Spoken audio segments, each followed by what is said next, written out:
जनार्दन कोहली ने जैसे ही भीड़ में मौजूद लोगों के मुंह से ये सुना कि अब उन्हें विराज का इंट्रोडक्शन देना है, तो उनका चेहरा ऑकवर्ड स्टेट में चला गया था, क्योंकि उन्हें एहसास हुआ कि वो विराज से पहले ही परिचित हैं।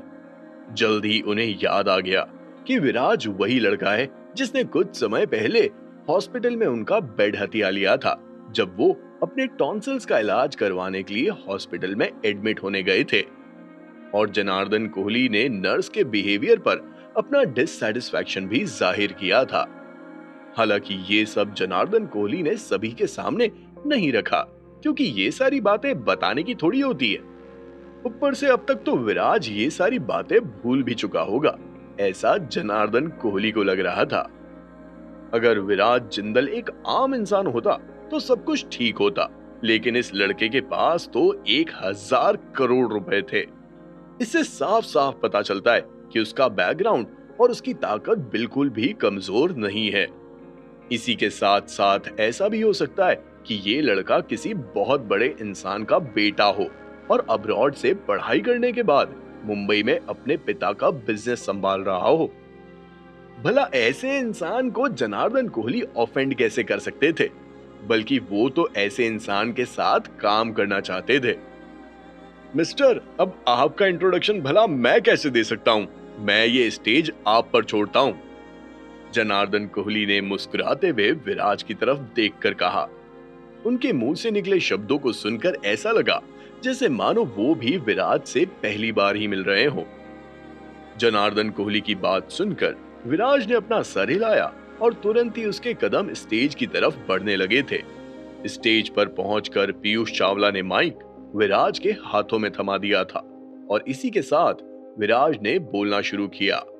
मेरे प्यारे गांव वालों, मेरा नाम विराज जिंदल है। मुझे इतना प्यार और सम्मान देने के लिए आपका बहुत बहुत शुक्रिया। दरअसल मैं कोई आउटसाइडर सेकेंड जनरेशन अमीर नहीं हूँ, बल्कि मैं भी साकीनाका टाउनशिप से ही जुड़ा हुआ हूँ। मेरे गांव का नाम अलीबाग है। मेरा बचपन उसी गांव में निकला है और मैं बहुत खुश हूँ कि मैंने ऑक्शन में अपने गांव की जमीन को जीता, जिससे मैं उस जमीन का सही इस्तेमाल कर सकूं और अपने गांव का विकास कर पाऊं। ये बोलते हुए विराज का ध्यान उस पीओएस मशीन पर गया और विराज ने फिर से बोलते हुए कहा, इस बार मैं साकीनाका टाउनशिप में पूरे 800 करोड़ लगाना चाहता हूं। 400 करोड़ रुपए की जमीन, 350 करोड़ रुपए उस जमीन के ऊपर इन्वेस्टमेंट और बाकी के 50 करोड़ रुपए साउथ पोलो स्कूल को डोनेशन के तौर पर देना चाहता हूं। विराज के मुंह से निकले शब्दों को सुनकर सभी के चेहरे चमक उठे थे।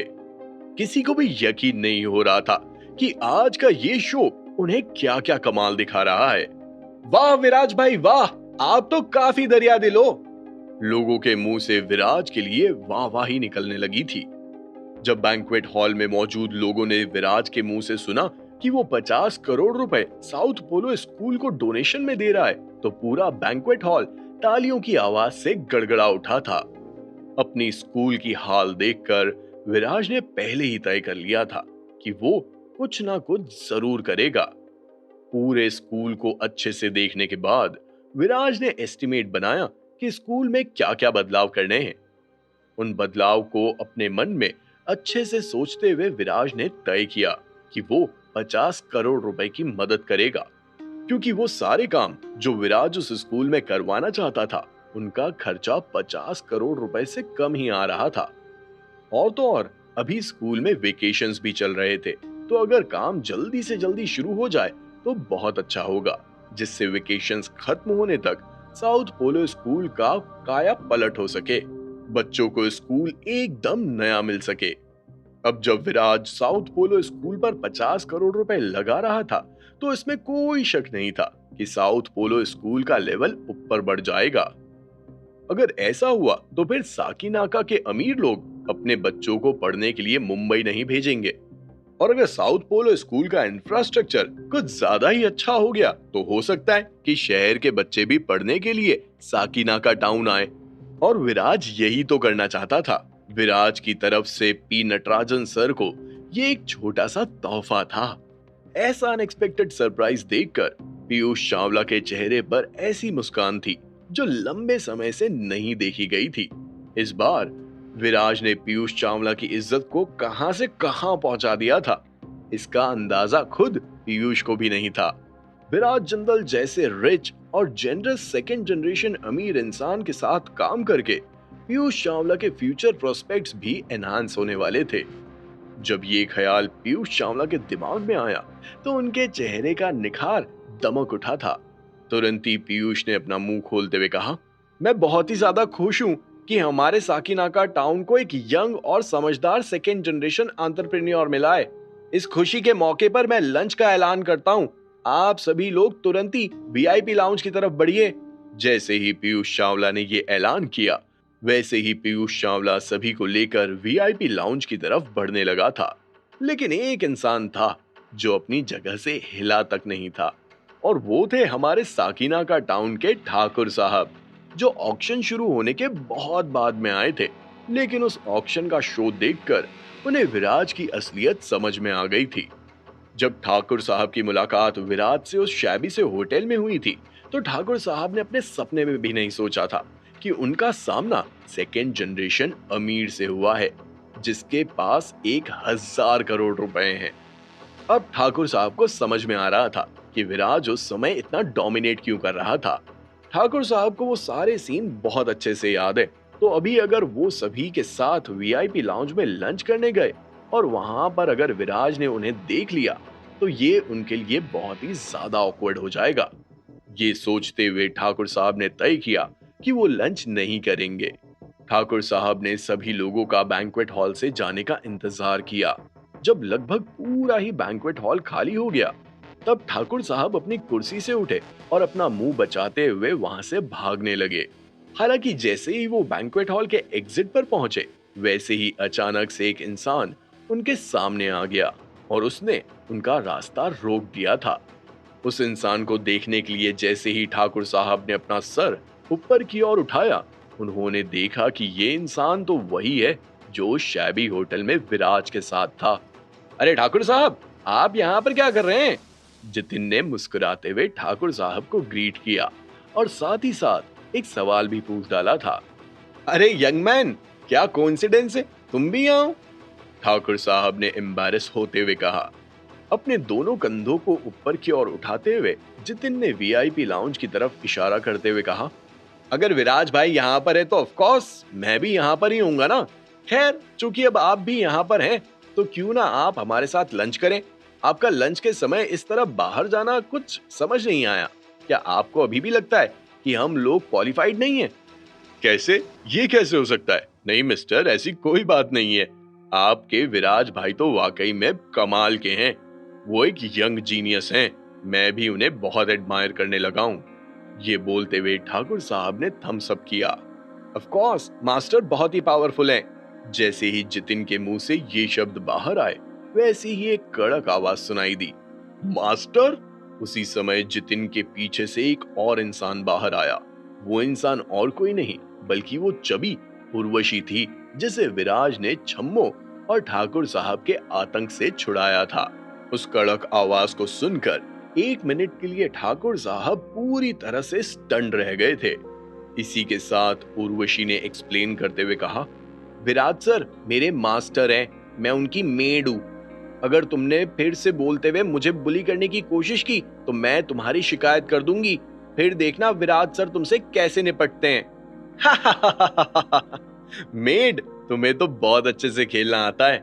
जितिन के मुंह से निकले शब्दों को सुनकर ठाकुर साहब एम्बैरेसमेंट के मारे हंस रहे थे, लेकिन अंदर ही अंदर वो यहाँ से निकलने का रास्ता ढूंढ रहे थे, क्योंकि इस ऑक्शन में विराज जिंदल छा गया था। पूरे साकिनाका की पब्लिक विराज के सपोर्ट में थी। ऐसे में अगर विराज ने ठाकुर साहब के बारे में पब्लिक को बता दिया, तो ठाकुर साहब को अपनी बाकी की पूरी जिंदगी शर्मिंदगी के साथ गुजारनी होगी, और ठाकुर साहब ऐसा बिल्कुल भी नहीं चाहते थे। ठाकुर साहब चलो चलते हैं, क्या आपके दिमाग में और भी कोई सवाल है? जैसे ही जितिन के मुंह से ये शब्द बाहर आए, वैसे ही ठाकुर साहब ने अपने चेहरे पर अपॉलजीज का नमक डालते हुए कहा, यंग मैन, दरअसल मैं भी आप दोनों को कांग्रेचुलेट करना चाहता हूँ, लेकिन थोड़ी देर पहले ही मुझे मेरी कंपनी से कॉल आया है। कुछ जरूरी काम है, इसलिए मुझे वहां पर जाना ही होगा। क्यों ना हम अगली बार अकेले डिनर पर चलें? मिस्टर विराज से कहिएगा कि वो जगह पसंद करें, कहीं पर भी, साकीनाका टाउन या फिर मुझे मुंबई भी चलेगा। बताइए, इस बारे में आपका क्या ख्याल है? बहुत बढ़िया। अब जब इन्वेस्टमेंट साकीनाका टाउन में हो रही है तो फिर मुंबई जाने की क्या जरूरत है? और अगर ठाकुर साहब की छाया विराज भाई पर बनी रही तो हमारा काम और भी आसानी से होगा। क्यों ठाकुर साहब? ठाकुर साहब को उम्मीद नहीं थी कि उन्हें जितिन के मुंह से ये जवाब सुनने को मिलेगा। तुरंत ही उन्होंने मुस्कुराते हुए कहा, ऑफ कोर्स, आप बिल्कुल भी परेशान ना हो। मेरा सारा धंधा साकीनाका टाउन में ही है। ये मेरी टेरिटरी है। अगर फ्यूचर में कोई आप लोगों के लिए चीजों को कठिन बनाने की कोशिश करता है तो आप बेझिझक मेरे पास आ सकते हैं। मैं आपके लिए हर प्रॉब्लम को सॉल्व कर दूंगा। आज के लिए आई एम रियली सॉरी।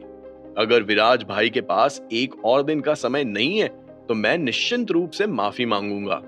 ठीक है ठाकुर साहब, आप जा सकते हैं। जैसे ही जितिन के मुंह से ये शब्द बाहर आए वैसे ही ठाकुर साहब जल्दी से वहां से भाग लिए थे। क्योंकि वो इतना तेज भागे इसीलिए हॉल से बाहर आते हुए उनके पैर लड़खड़ाए और एक बार नहीं बल्कि 2 बार वो गिरते गिरते बचे। उनकी ही टेरिटरी में उनका ये हाल देखकर जितिन मन ही मन पागलों की तरह हंस रहा था। जितिन भाई, तुमने उन्हें जाने क्यों दिया? कंफ्यूज्ड होते हुए उर्वशी ने जितिन से पूछा। पिछली बार जब ठाकुर साहब ने उर्वशी को बुली किया था तब उर्वशी चाहती थी कि विराज उनसे उसका बदला ले, लेकिन यहाँ तो जितिन ने ठाकुर साहब को रवाना कर दिया था। ये देखकर उर्वशी कंफ्यूज हो गई थी। तुम जानती क्या हो? क्या तुमने सुना नहीं उन्होंने क्या कहा? ये उनकी टेरिटरी है और उनके पीछे एक स्ट्रॉन्ग फोर्स भी है। अगर तुम ऐसे इंसान को पुश करोगी तो वो एक दिन तुम्हें काट खाएगा। समझ में आया कुछ? जितिन के मुंह से निकले शब्द उर्वशी के एक कान से होते हुए दूसरे कान से बाहर निकल गए थे। उसे कुछ भी समझ में नहीं आया था। उसकी दुनिया में तो उसका मास्टर सबसे अमीर इंसान है और अगर उसका मास्टर इतना अमीर है तो फिर उसे किसी भी रास्कल से डरने की क्या जरूरत है? चलिए, अब लंच कितना अच्छा था उस बारे में बात नहीं करते हैं। आपको लेकर चलते हैं सीधा अलीबाग गांव, जहां पर सरपंच के घर पर शराब की पार्टी चल रही थी और खुद सरपंच गोपी शंकर चौधरी अपने छोटे भाई साकीनाका टाउन के रजिस्ट्रार डायरेक्टर कैलाश चौधरी के साथ शराब का आनंद ले रहे थे। दरअसल सही मायनों में देखा जाए तो वो दोनों ही शराब का आनंद नहीं ले रहे थे। वो तो बस शराब पीते हुए विराज को कोस रहे थे, वो भी सिर्फ गोपी शंकर चौधरी। कैलाश, उस लड़के का अब बहुत ज्यादा हो गया है। उसकी ये हिम्मत कि उसने तुझ पर अटैक किया। तू एक डिग्निफाइड डायरेक्टर है। इस मामले में अब तू क्या करने वाला है? क्या तू चाहता है कि मैं किसी को उसे ढूंढने भेजूं और उसे अपने गांव में लेकर आया जाए? सरपंच साहब ने सिगरेट का एक कश खींचते हुए गुस्से से कहा। अब मेन प्रॉब्लम वो नहीं है, तुम हो। उस लड़के ने पीयूष चावला सर से तुम्हारी शिकायत कर दी है। पीयूष चावला सर साकीनाका टाउनशिप के मेयर हैं और अब उन्हें तुमसे दिक्कत हो गई है। अगर तुमने अपनी हरकतों पर लगाम नहीं लगाया तो मुझे लगता है कि तुम ज्यादा समय तक इस गांव के मुखिया की कुर्सी पर नहीं बैठ पाओगे। सीरियस लुक के साथ कैलाश ने गोपी शंकर को सच्चाई बता दी थी। क्या होगा जब गोपी शंकर चौधरी को और कैलाश चौधरी को ये पता चलेगा कि अब अलीबाग गांव पूरी तरह से विराज के हाथ में आ गया है? उन दोनों की तरफ से कैसा रिएक्शन देखने को मिलेगा? उन दोनों को छोड़ो, अब जब विराज ने पीयूष चावला को एक ही झटके में कहां से कहां पहुंचा दिया तो पीयूष चावला अब विराज के लिए क्या करने वाला था? क्या एक ही झटके में गोपी शंकर के सर से सब कुछ जाने वाला था? जानने के लिए सुनिए cash on my mind, only on pocket FM.